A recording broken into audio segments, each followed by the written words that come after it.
Halo teman-teman, hari ini kita akan membahas satu sektor yaitu sektor konstruksi. Sekali lagi ya, sektor konstruksi. Ada beberapa saham yang sudah saya bahas yang juga bergerak di bidang yang sama. Bagi teman-teman yang ingin melihat tentang videonya, boleh klik video saya yang ada di atas sini ya.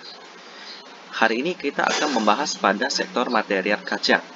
Kita tahu sendiri bahwa kaca ini dipakai di dalam bidang kehidupan kita dalam banyak hal ya, seperti dalam bidang wadah kaca atau juga sebagai konstruksi bangunan yang untuk pemasangan di jendela ataupun bahan-bahan lainnya. Karena sifat kaca ini sendiri tembus pandang kadang-kadang ya.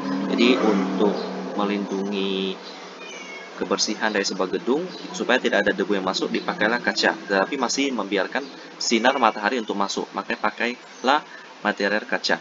Dan ada satu perusahaan yang juga bergerak di bidang kaca ini, yaitu adalah Mulia Industrindo atau dengan kode emiten MLIA. Jadi melalui kaca ini maka bisa dijadikan oleh Mulia ini sebagai ladang bisnis.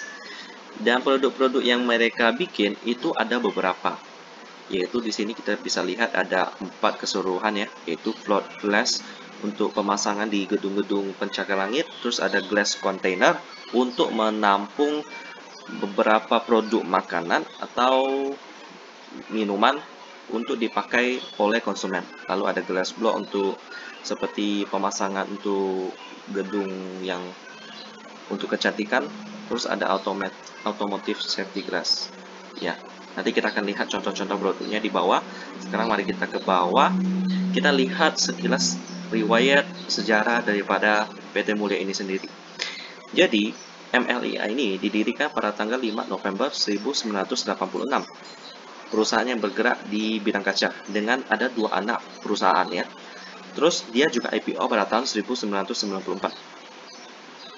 PT Mulia Industrindo semula mempunyai 2 entitas anak ya. Jadi yang pertama itu PT Mulia Glass yang sampai sekarang masih dimiliki oleh PT Mulia. Lalu yang kedua PT Mulia Keramik Indaraya yang pada tahun 2017 dijual seluruh kepemilikannya kepada PT Eka Gunatama Mandiri. Tetapi masih tetap sebuah perusahaan terafiliasi. Jadi masih dalam satu komunitas lah ya. Jadi nggak terlalu dijual ke keluar sampai nggak ada hubungan gitu. Jadi masih ada.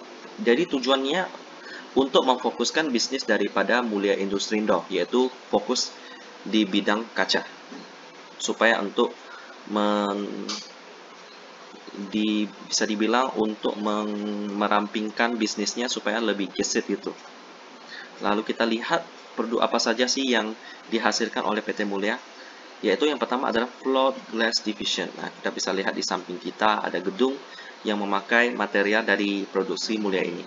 Terus ada glass container, seperti untuk menampung mungkin anggur atau mungkin kecap atau produk-produk lainnya yang bisa dimasukkan ke sini memakai glass container. Lalu yang terakhir ada automotive safety glass division.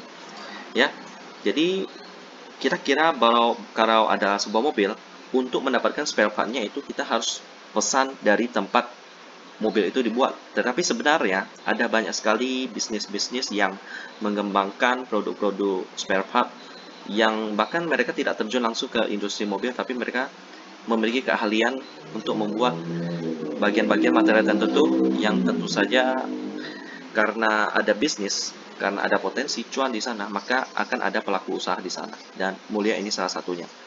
Meskipun tidak terjun ke dunia otomotif, tapi dia bisa membuat bagian-bagian yang menjadi keahlian daripada mereka.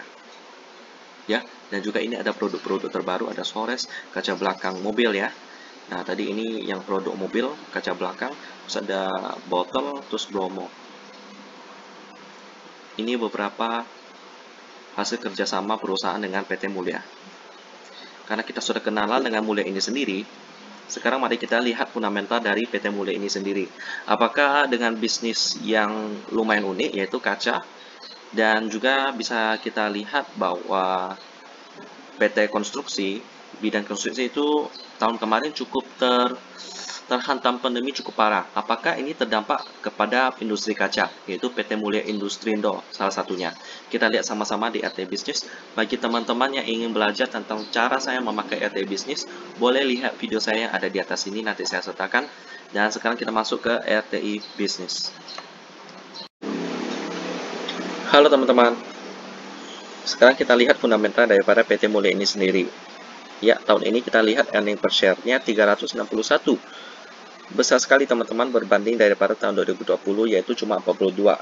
Ya, cukup masuk akal karena pada waktu itu terjadilah pandemi COVID-19, terjadilah PSBB, terus banyak sekali kegiatan yang dibatasi, dan juga alokasi dana untuk konstruksi juga dialihkan kepada kesehatan, karena kesehatan pada waktu itu masyarakat banyak yang sakit, maka pemerintah harus membagikan anggarannya dipecah. Dan untuk pihak konstruksi, segmen konstruksi itu dipecah lagi anggarannya, jadi lumayan cukup terdampak terpuruk pada tahun kemarin. Tapi tahun ini bangkit kembali teman-teman, kita patut bersyukur ya. Dan kita lihat di sini profitnya itu, operating profitnya besar sekali yaitu 2,04 triliun dan net profitnya 238 miliar. Nah, jadi kita lihat di sini bahwa operating profitnya besar, net profitnya lebih kecil. Ini cukup masuk akal teman-teman, karena untuk biaya pembayaran pajak, barang yang lain dikurangi sehingga dapatlah laba bersih. Lalu kita lihat valuasinya.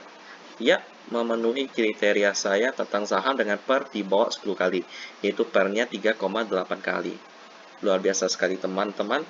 Tapi kita lihat apakah bisnis atau pendapatan daripada Mulya ini memiliki margin yang cukup tebal supaya dapat mendapatkan keuntungan yang cukup bagus, dan juga apakah keuangannya bagus. Ya, kita lihat di sini di profitability-nya di net profit margin 11% lebih.